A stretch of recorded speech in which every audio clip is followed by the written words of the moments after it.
Vamos falar então sobre responsabilidade objetiva.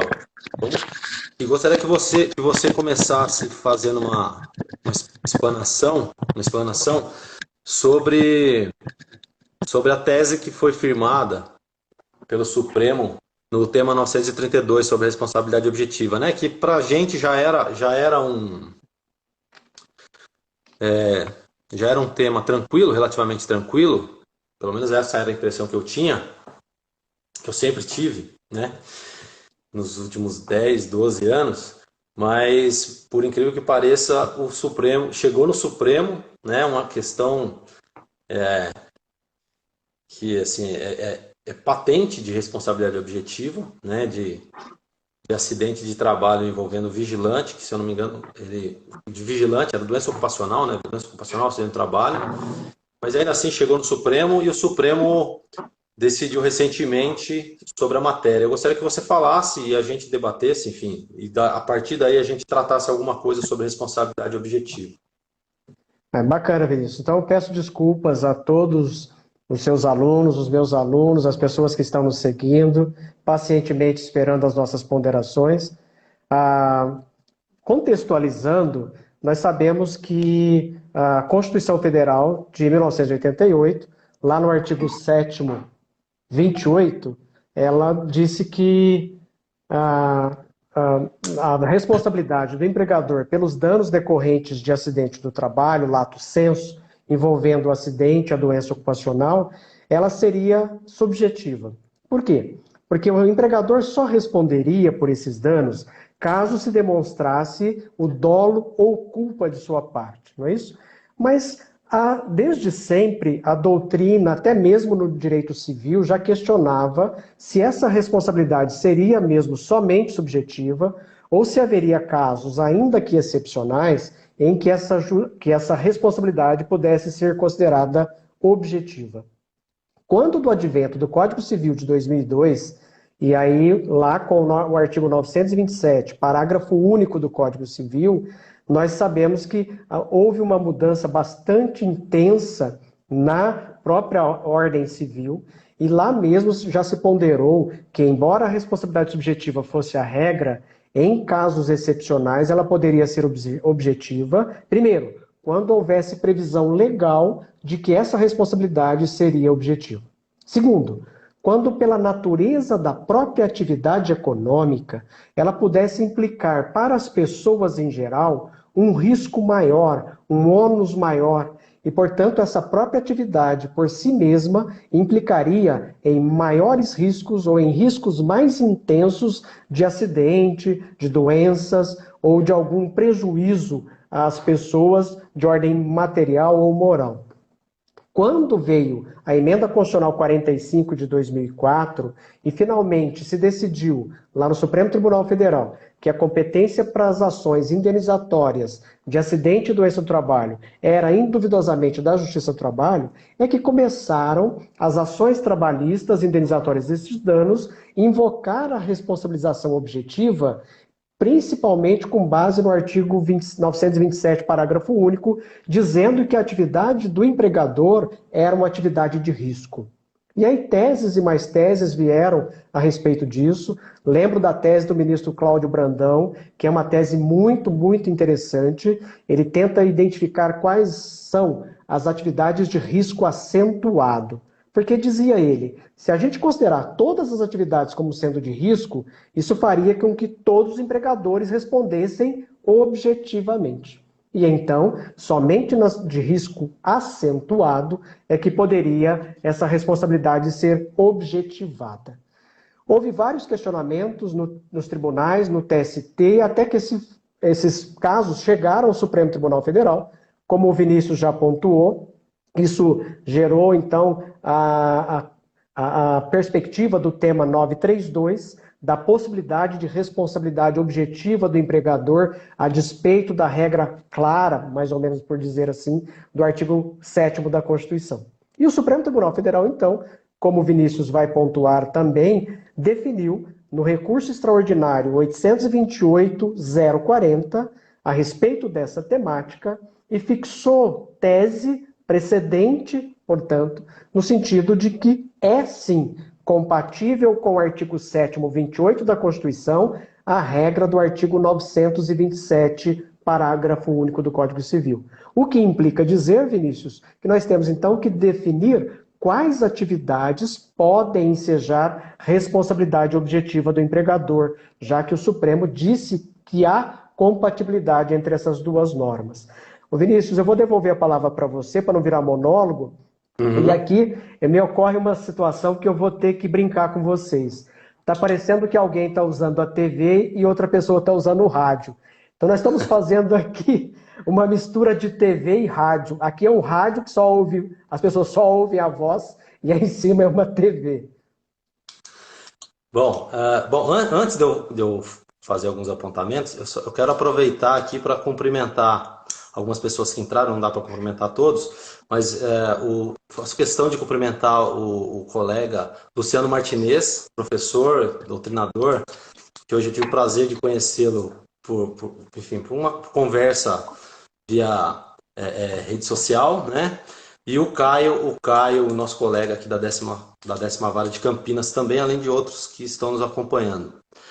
Bom, como você já mencionou, então, o Supremo ele reconheceu a constitucionalidade da responsabilidade objetiva, né? E foi além, e eu até fiquei surpreso, porque esse ir além me pareceu que ele interpretou a norma infraconstitucional, né?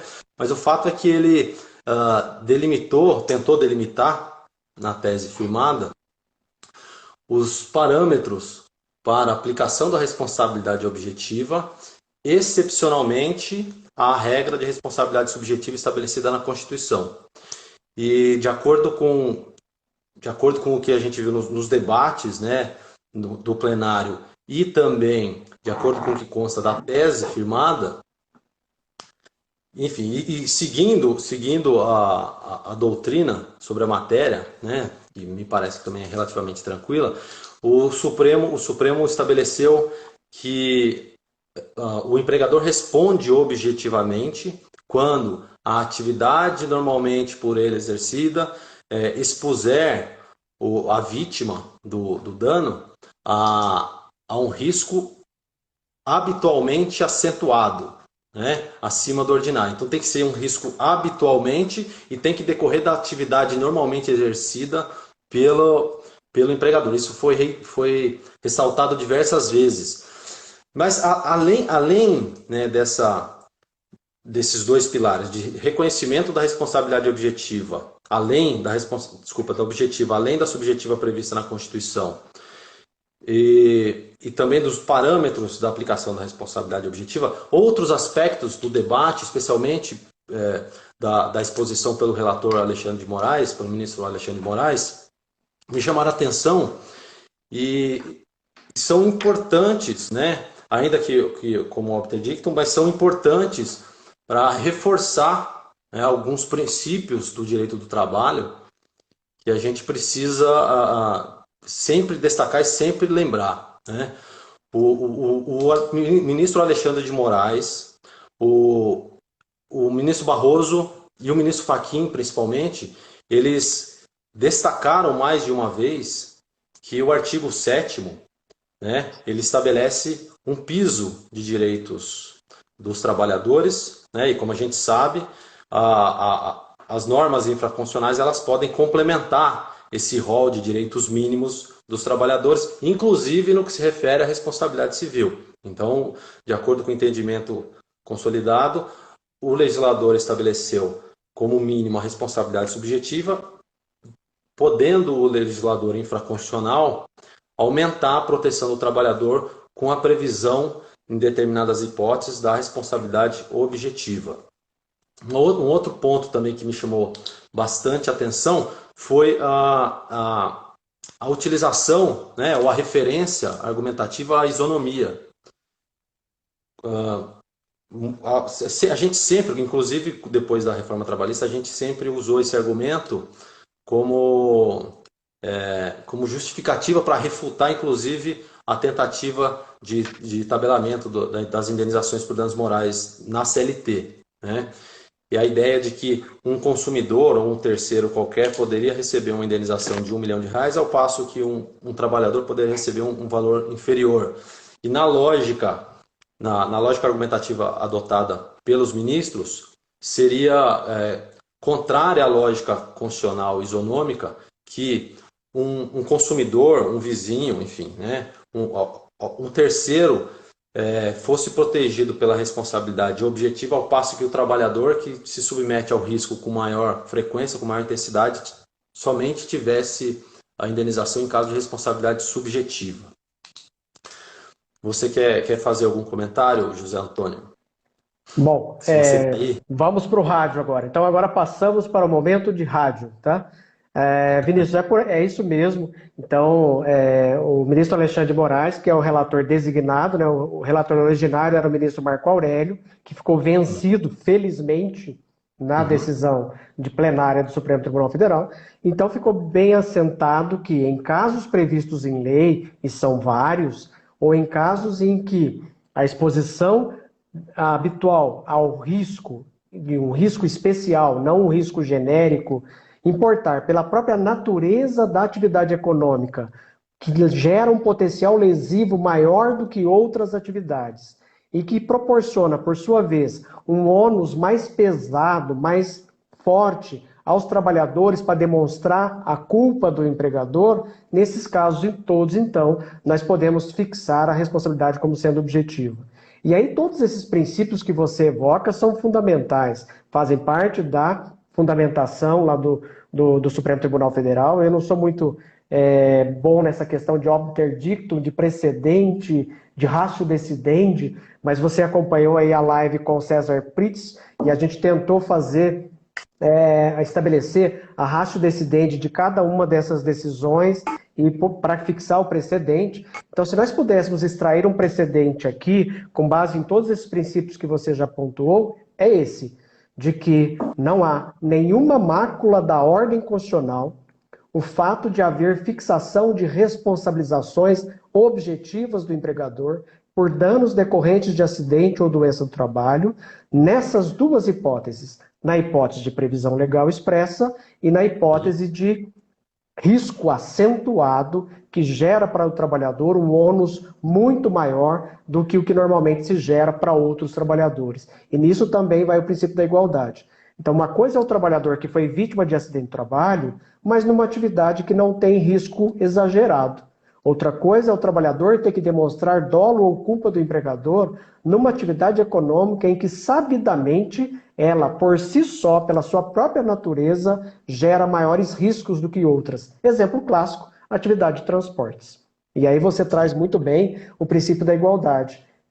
Um avião cai, mata aí passageiros e pilotos, copilotos e outras pessoas trabalhadoras. As vítimas que estavam como passageiros, responsabilidade objetiva da companhia aérea. Nenhum questionamento quanto a isso. Para o próprio piloto que tentou com toda a sua energia evitar o acidente aéreo e para as demais pessoas que estavam na tripulação, a responsabilidade seria subjetiva, não faz o menor sentido, portanto. E só finalizo, Vinícius, para a gente mudar e tentar falar também dos outros temas propostos, com a ideia de que lá no direito civil, antes mesmo da emenda constitucional 45, alguns autores previam que a responsabilidade seria objetivada em relação a essa matéria de acidente de trabalho para todas as atividades. Carlos Roberto Gonçalves, um civilista que não tem nada a ver de trabalhista, dizia isso textualmente nos livros dele. Um dia a justiça vai reconhecer, dada a importância desse fenômeno social, de pessoas que perdem a vida, que ficam inválidas, que perdem boa parte do seu sentimento de corpo por inteiro, vamos dizer assim, da sua perfeição, da sua anatomia, da sua beleza, não é possível que a gente fique ainda com responsabilidade subjetiva quanto a essas matérias. Enfim, vamos caminhar um dia, daqui 100 anos que seja, para a responsabilização objetiva lá do artigo 2º da CLT. Deixa eu aproveitar o seu conhecimento e fazer algumas perguntas relacionadas, né, a esse tema. Você sabe, consegue me explicar por que razão que a Justiça do Trabalho não adota a teoria do risco integral? Porque o STJ tem várias teses, vários temas de uso repetitivo sobre a responsabilidade integral, tanto nos danos ambientais coletivos quanto nos danos ambientais individuais. E eu não consigo compreender por que, que na Justiça do Trabalho, a Justiça do Trabalho tem tanta. Afasta tanto esse princípio, né? A teoria do risco integral. Você sabe, você sabe por que razão isso, enfim, ou se é que eu estou correto, né? Porque eu já adotei em alguns casos de danos ambientais propriamente ditos e foi afastada a responsabilidade integral, acabou sendo mantida a indenização com alteração do valor, mas por aplicação da responsabilidade objetiva baseada na teoria do risco e afastada a teoria do risco integral. Por que a Justiça do Trabalho tem, enfim, não aplica a teoria do risco integral? Tem esse posicionamento que Vinícius, afasta. são inúmeros fatores, inúmeros. Nós ficaríamos aqui 2 lives para eu tentar esgotar isso. Eu vou pontuar mais objetivamente alguns deles. Primeiro, há essa ideia de que a teoria do risco integral só pode ser aplicada para riscos acidentários em sentido estrito. De forma que só a autarquia federal do INSS é que teria nas suas costas a teoria do risco integral. Tanto é assim que o seu trabalhador dá causa ao acidente, ele mesmo enfia a mão na máquina e perde a mão, então por dolo ou até culpa, ele vai receber os benefícios previdenciários ainda assim, porque na verdade se trata de uma verba alimentar e então para o INSS se aplicaria a teoria do dano objetivo ou do risco integral. Mas você bem pontuou, a doutrina avançou bastante nessa matéria e por conta do artigo 225, parágrafo 3º da Constituição Federal, toda vez que nós estamos a falar de riscos ambientais, não só os riscos das atividades nucleares, porque aí tem legislação própria, mas em qualquer risco ambiental em sentido genérico, por força da própria Constituição, essa responsabilidade tem que ser objetiva. Segundo ou terceiro ponto, a gente não amadureceu isso na Justiça do Trabalho ainda. A gente acha que risco ambiental é só aquele risco que leva à doença ocupacional. Então, para a doença ocupacional, a jurisprudência trabalhista já tem aceito com uma certa tranquilidade, embora isso não seja pacífico, que se houve adoecimento ocupacional, é por questões interligadas ao próprio ambiente do trabalho, ruído, agentes químicos, agentes biológicos, posturas inadequadas e aí vai. E por conta das próprias questões ambientais, então, conjugando o artigo 225 da Constituição com outras regras legais, nós chegaríamos à conclusão de que para a doença a responsabilidade seria objetiva. Mas você bem sabe que tem muitos juízes, muitos desembargadores que ainda adotam a responsabilidade subjetiva aí. Terceiro ou quarto ponto, a jurisprudência trabalhista é conservadora. Eu isso por aqui, porque são juízes que ouvem também, são desembargadores que ouvem. A jurisprudência trabalhista, todo mundo diz que ela é muito protetiva em matéria de saúde do trabalhador, ela é por demais conservadora. Os próprios advogados reclamam disso. Nas minhas aulas, meus alunos falam, professor, quando era da competência da Justiça Estadual, as indenizações eram muito mais altas, os valores eram muito mais intimidadores ou pedagógicos. A Justiça do Trabalho, principalmente nos tribunais, e quanto mais alto o tribunal, pior, ela sempre reduz essas indenizações e afasta o caráter pedagógico na prática. Então, a jurisprudência trabalhista é conservadora, extremamente conservadora. Tanto que, para mim, o acidente típico é muito mais grave do que a doença do trabalho. Ele normalmente é súbito, ceifa uma vida, amputa uma perna, uma mão, deixa consequências drásticas, imediatas para o trabalhador. Se é objetiva para a doença ocupacional, por que é que não deveria ser objetiva também para o acidente típico? Para mim não faz o menor sentido. Os civilistas não conseguem entender isso. E dentro da Justiça do Trabalho a gente fica criando isso. quarto ou quinto fator e eu já termino, porque senão nós vamos ficar só falando disso. Há, por assim dizer, um pouco tempo de amadurecimento da jurisprudência trabalhista. Lá na Justiça Comum, eles conviveram com isso por 100 anos. Nós temos uma competência finalmente reconhecida em 2005. Então nós temos 15 anos. 15 anos é muito pouco para melhorar essa jurisprudência. Sim. Não é? Sim, sem dúvida.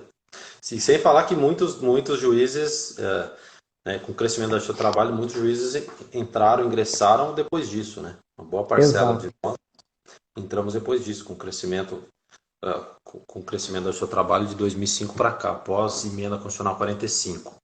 Exato.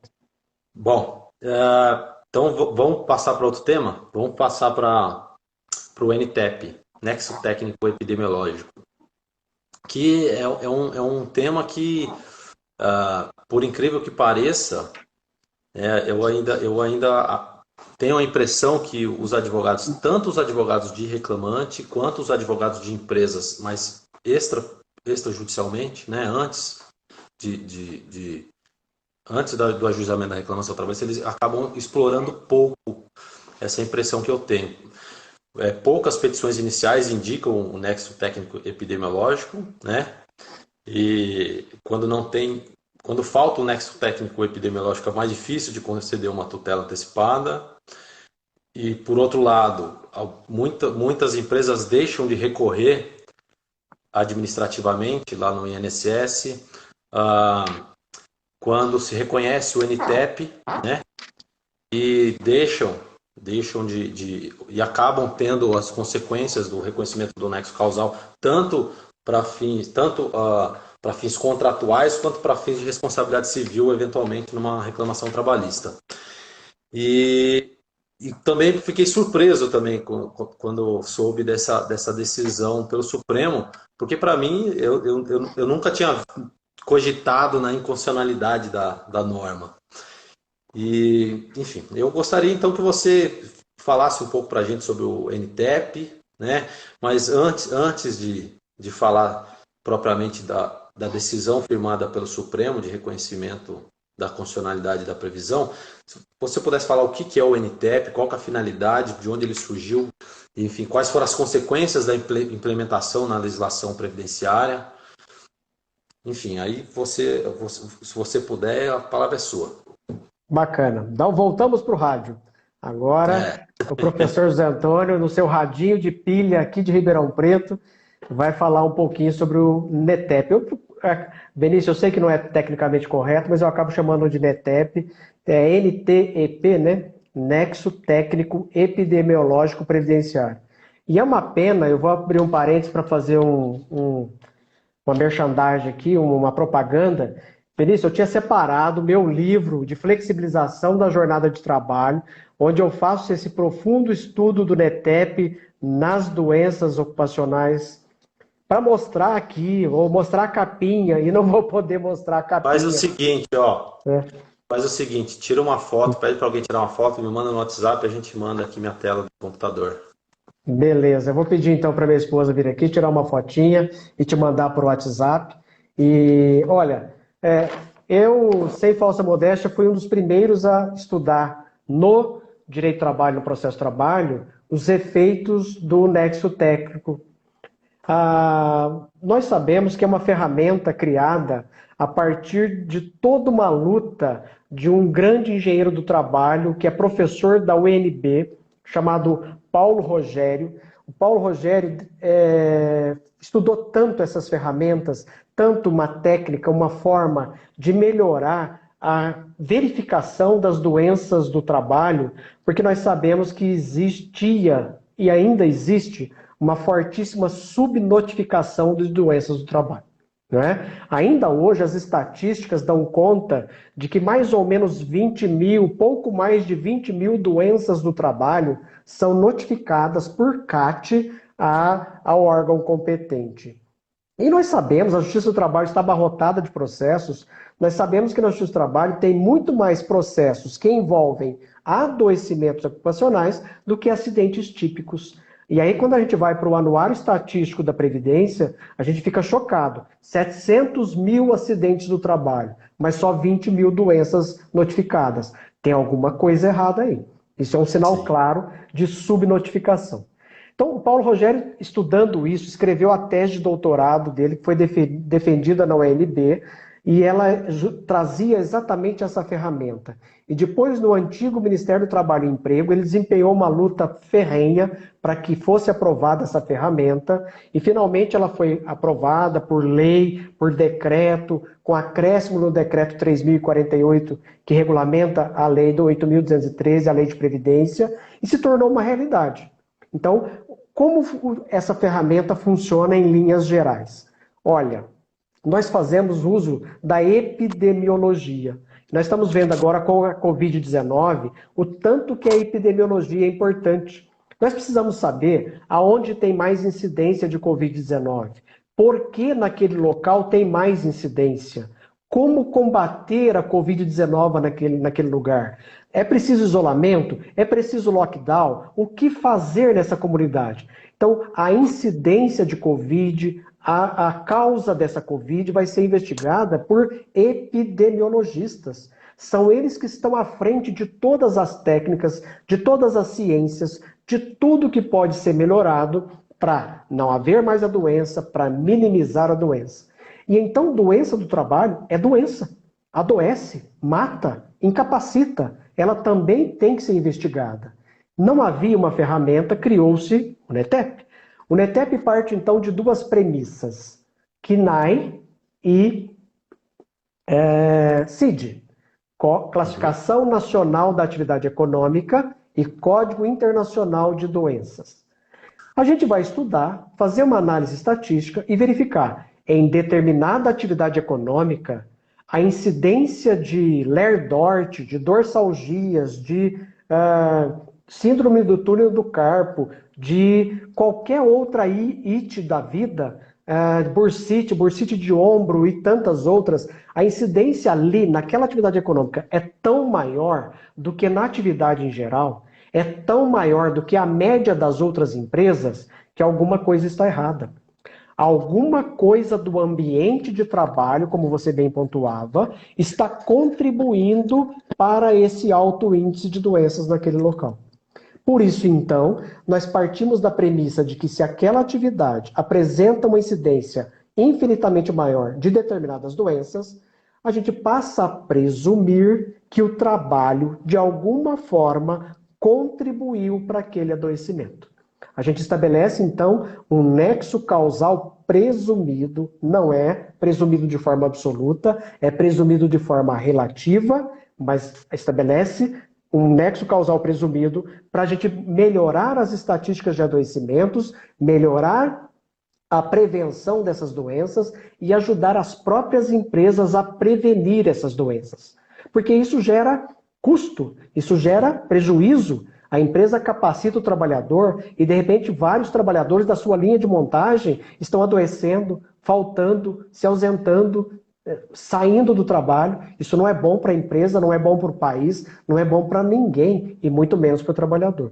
Daí, então, presumindo-se que se trata de uma doença relacionada ao trabalho, inverte-se o ônus da prova. Artigo 337 do Decreto 3.048. O empregador, como você pontuou, administrativamente, lá no INSS já, pode interpor recurso administrativo, provar que na empresa dele não tem nada disso, na atividade econômica do comércio varejista, realmente tem muita, só para brincar, bursite de ombro. Tem muita Ler-Dort, mas na minha empresa não.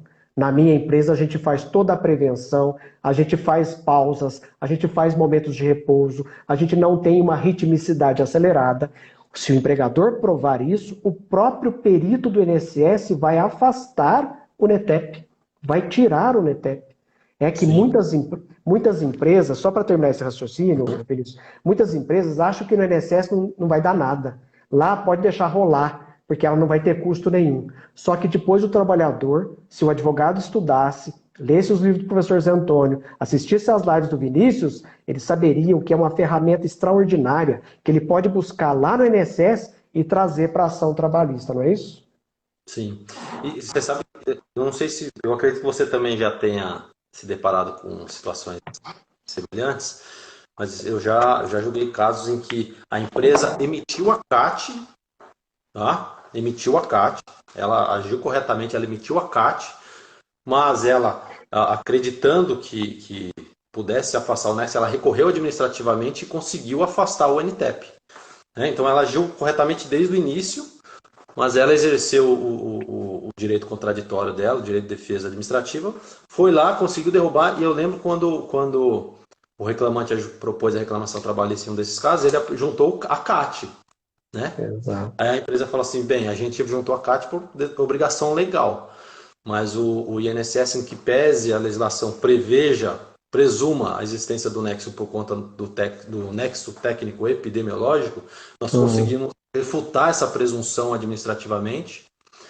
E aí, como é que faz para o processo, né, nesse caso, se a gente presume ou não? Aí, nesse caso, né, eu acredito, aí tinha que verificar o conjunto das provas, que é possível a gente incorporar a presunção ou não, né?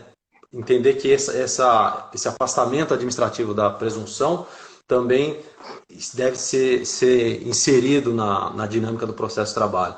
Uhum. Agora, o que eu vejo também é que muitos advogados na petição inicial, eles não trazem essa informação, né? Isso facilitaria muito, como eu mencionei lá atrás, para a concessão de tutela antecipada.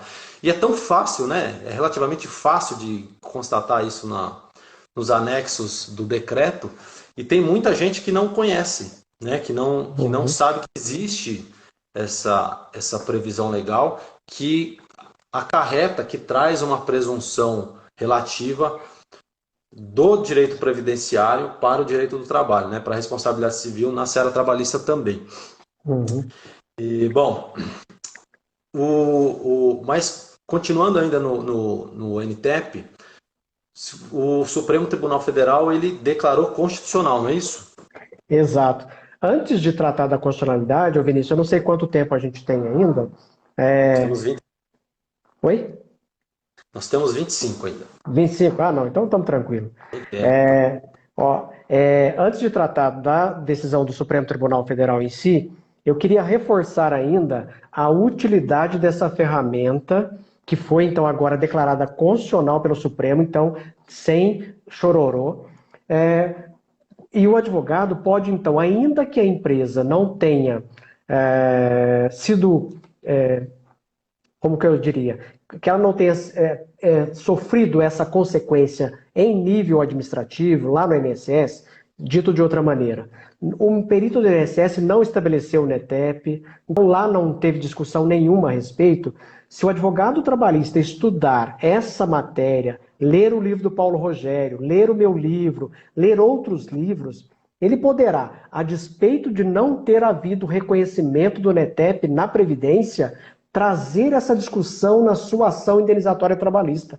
Basta Sim. estudar as estatísticas, basta estudar essa matéria e verificar que algumas atividades econômicas, elas proporcionam adoecimentos numa quantidade muito maior, exageradamente maior em alguns casos, do que outras, né? Então eu tenho alguns artigos escritos sobre essa matéria, onde eu constatei que, por exemplo, indústria automobilística, indústria de fabricação de automóveis, elas têm um índice 600% maior de algumas Ler Dort do que as atividades medianas, do que as outras atividades. Tem uma cidade do Rio Grande do Sul que a atividade principal da cidade é a fabricação de ônibus. O número de adoecimentos ocupacionais nessa cidade é algo extraordinário. Algumas coisas eu queria pontuar que estão lá no meu livro. Por exemplo, transportes. O setor de transportes é um dos setores que mais faz adoecer. E aí caminharia para outro tema, que é o tema da minha tese de doutorado, mas não vou ocupar vocês com isso. Jornada de trabalho. Os transportes têm, induvidosamente, uma das maiores jornadas de trabalho no Brasil. Motoristas que dirigem 14, 15, 16 horas, muitas vezes sem intervalos adequados. Lá no meu estudo, o índice de adoecimentos dos transportes é de 754 por 100 mil. Ah, é pouquíssimo. É assustador. para padrões da OIT, para padrões da OMS, esse nível é assustador.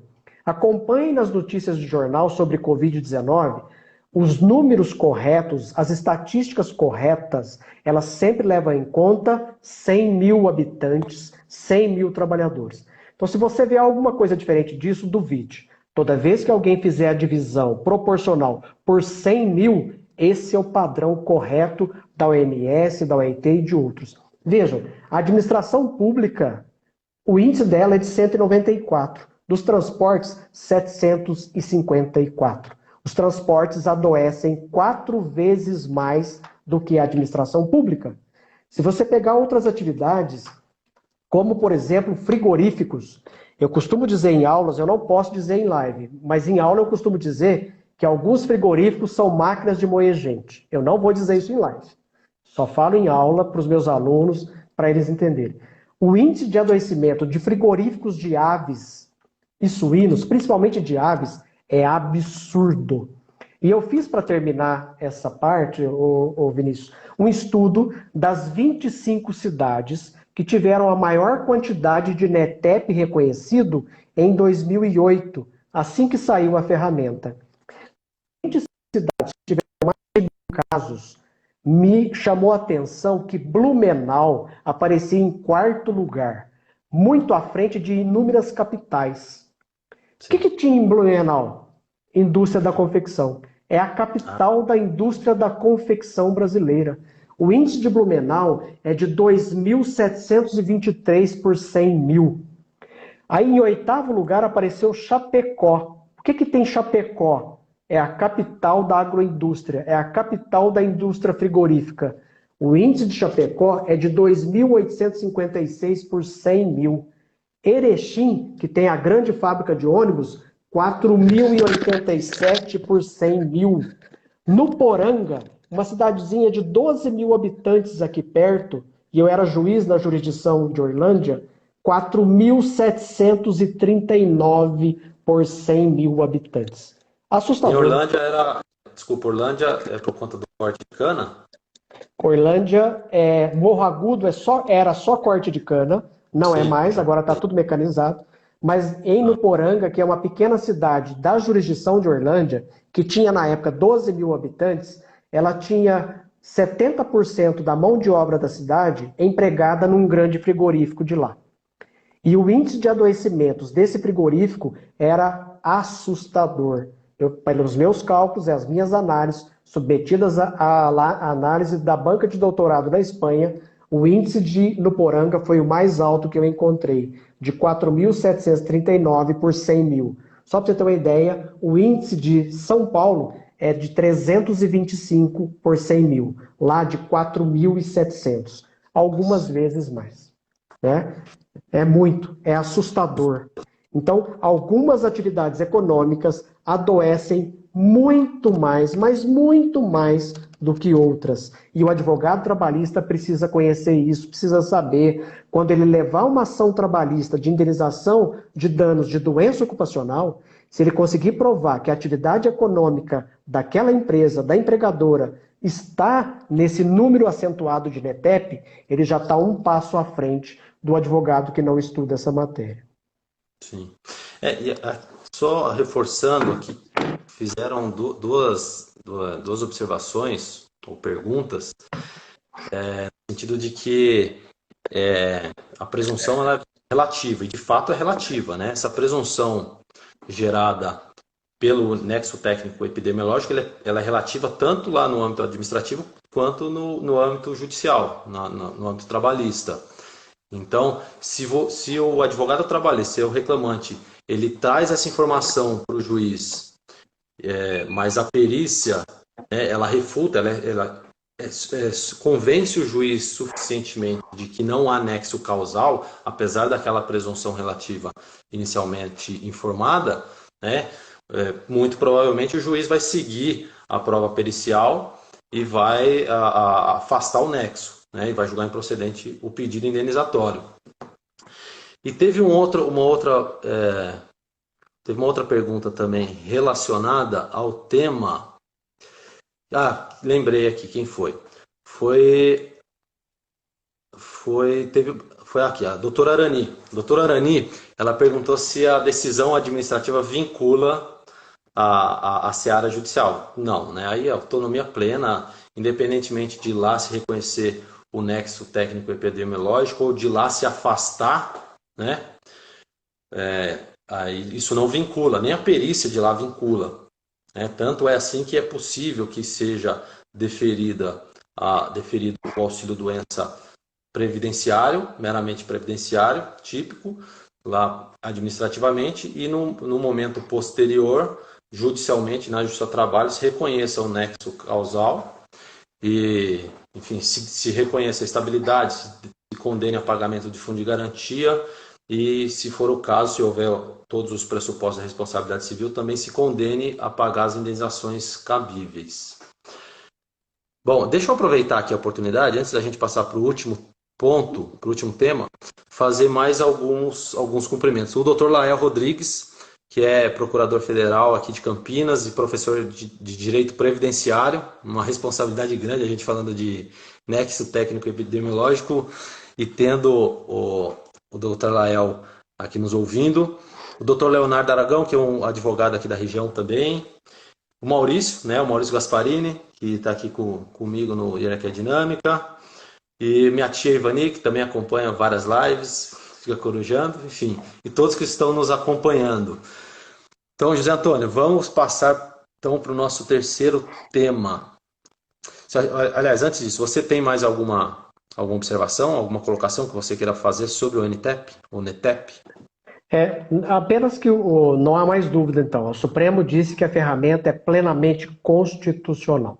Então, os peritos trabalhistas, o juiz do trabalho, ainda que possam decidir contra a presunção do estipulada no INSS, ainda que possam decidir contra o próprio perito que utiliza o NETEP, a ferramenta é constitucional. Então, vamos ver se ela é correta ou não, se ela foi bem aferida ou não no processo.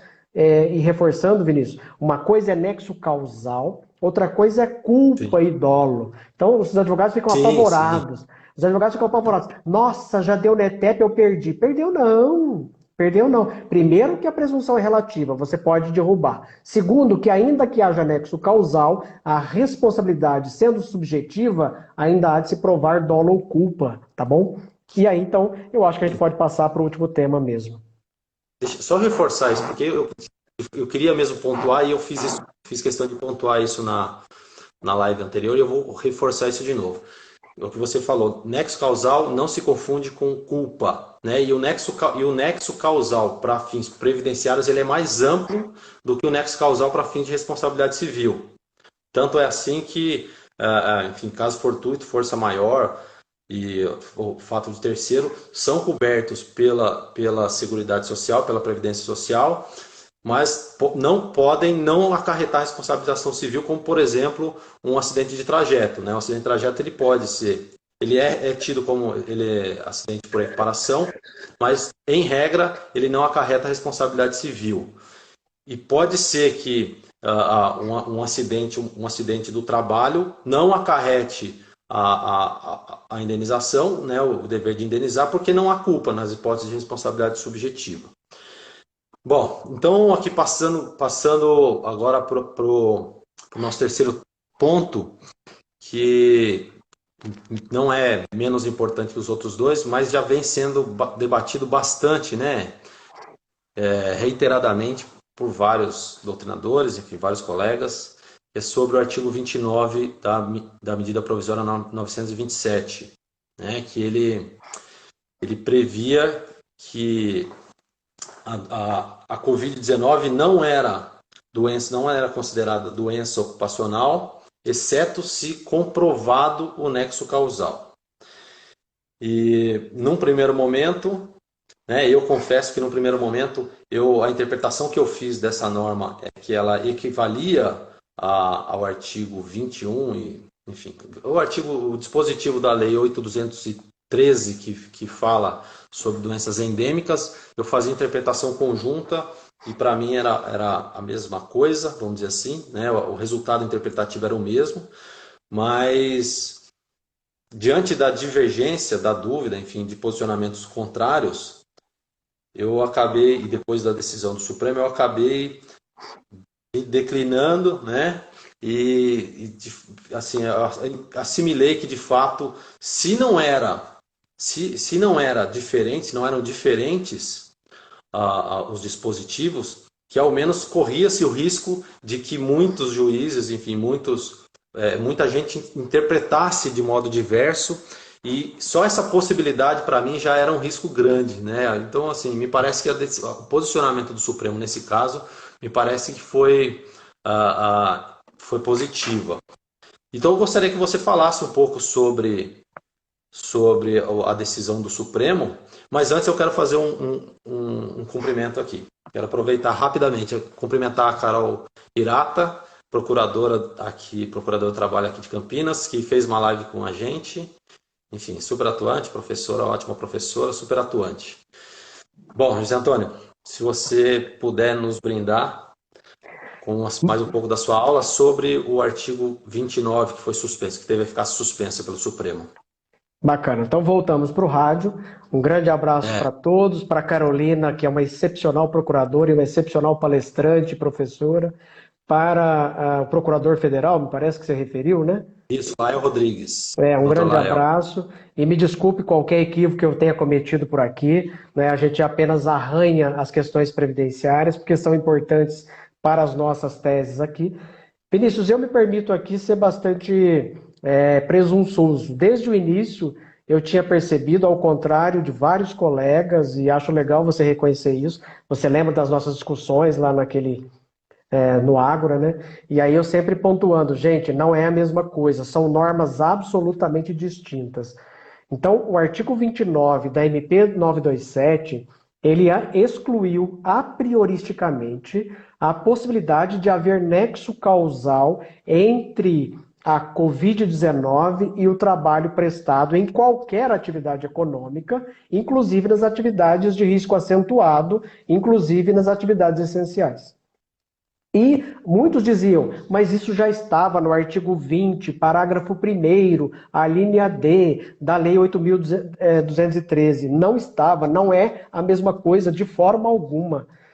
Lá no rol de doenças ocupacionais da Lei de Previdência, exclui-se a doença endêmica, mas salvo, e aí tem uma exceção importantíssima, salvo se ficar demonstrado que pela própria natureza do trabalho exercido há uma exposição maior, acentuada do trabalhador ao contrair aquela doença, ela deixa de ser excluída e passa a ser considerada doença do trabalho. No artigo 29 da MP não tem nada disso, absolutamente nada disso. Qual é o efeito prático disso?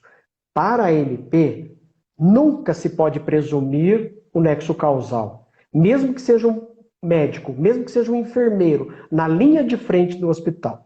O médico e o enfermeiro teria que produzir uma prova robusta, convincente, para estabelecer nexo causal, porque independe da natureza do trabalho ou do risco de exposição ou da alta exposição a que o trabalhador estivesse submetido.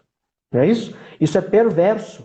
Eu cheguei a brincar com o César na nossa live, e eu até coloco no artigo que eu escrevi a respeito disso, é como se o trabalhador tivesse que ficar com uma câmera e filmando para ver, olha, o vírus está vindo, ele está chegando, ele está entrando no meu nariz. E ainda leva uma testemunha para falar, esse vírus veio do outro médico, esse vírus veio daquela pessoa que estava no mercado. Então eu teria que ter uma prova de vídeo, uma prova testemunhal para saber do momento do contágio, para estabelecer o nexo causal com o trabalho. Isso é perverso, isso é maldoso, isso é inaceitável. E não tem nada a ver com a regra do artigo 20. Porque pela regra do artigo 20, primeiro, que é caso de endemia.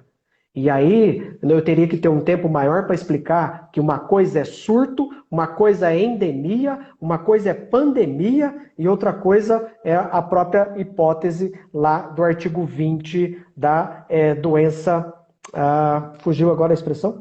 Endêmica, né? Doença endêmica. Endêmica, exato. Se você puder rapidamente, objetivamente falar a diferença de pandemia para endemia, eu vou agradecer. Tá.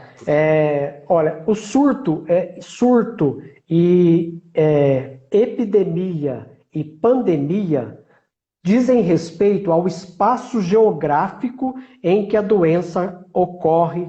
Então, nós temos um surto de sarampo, de catapora, só em Ribeirão Preto, só na micro-região de Ribeirão Preto. Isso é um surto. Quando a gente atinge um nível estadual, um nível regional mais amplo, nós temos uma epidemia. E quando a gente atinge todos os continentes do planeta, nós temos uma pandemia. Então, de certa forma, surto, epidemia ou pandemia diz respeito ao aspecto geográfico. A endemia não tem nada a ver com isso.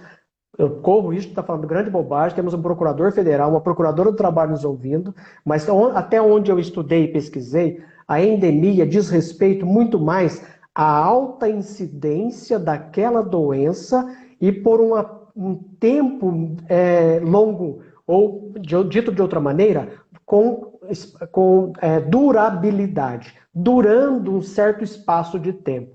Essa pandemia, se Deus quiser, ela vai durar menos do que o ano de 2020.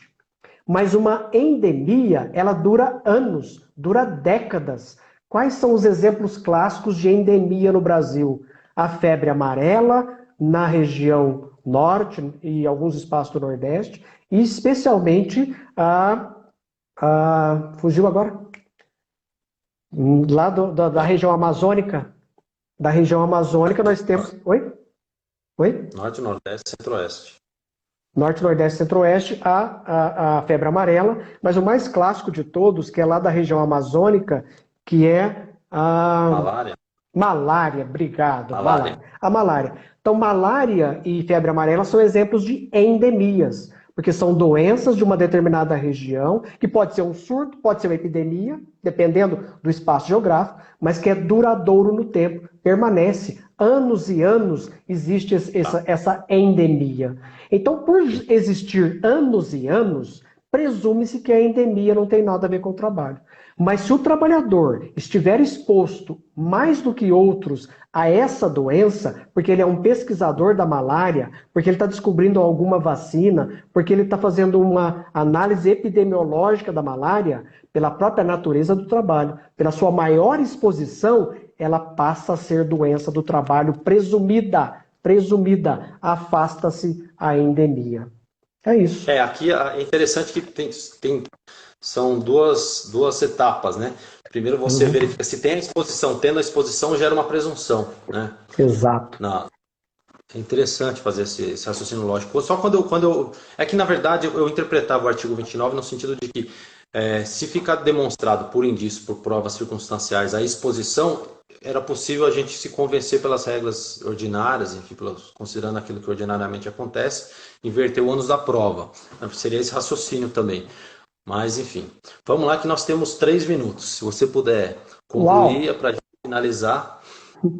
Para terminar esses 3 minutos, então, o Supremo Tribunal Federal, na ADI 6342 e outras, definiu pela inconstitucionalidade da regra do artigo 29, suspendeu a eficácia do artigo 29 e disse que isso era exigir do trabalhador uma prova diabólica. Partindo dessa ratio decidente, então, qualquer norma que venha a dizer afastar o nexo causal de forma a priorística, como fez o artigo 29, ela será inconstitucional.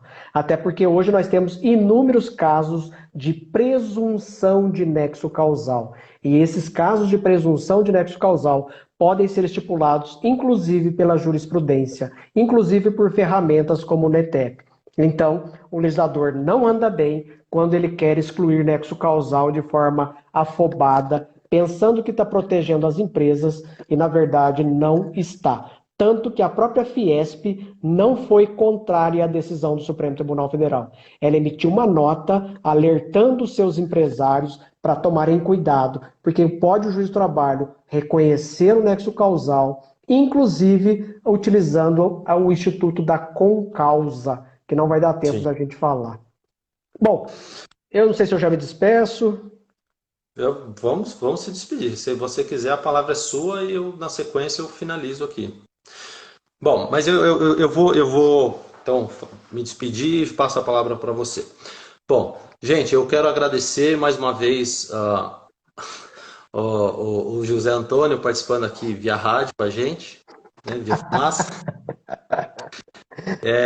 Trouxe aqui mais uma vez a valorosas amostras do seu conhecimento, né? A gente viu aqui que 1 hora foi pouco para o conhecimento dele. Eu quero agradecer também a todos que nos acompanharam e dizer que as lives do Hierarquia Dinâmica continuarão e continue acompanhando a gente no Hierarquia Dinâmica, continue seguindo o CEJAD do professor José Antônio. José Antônio, você tem aí mais em torno de 1 minuto aí para a gente finalizar. Tá.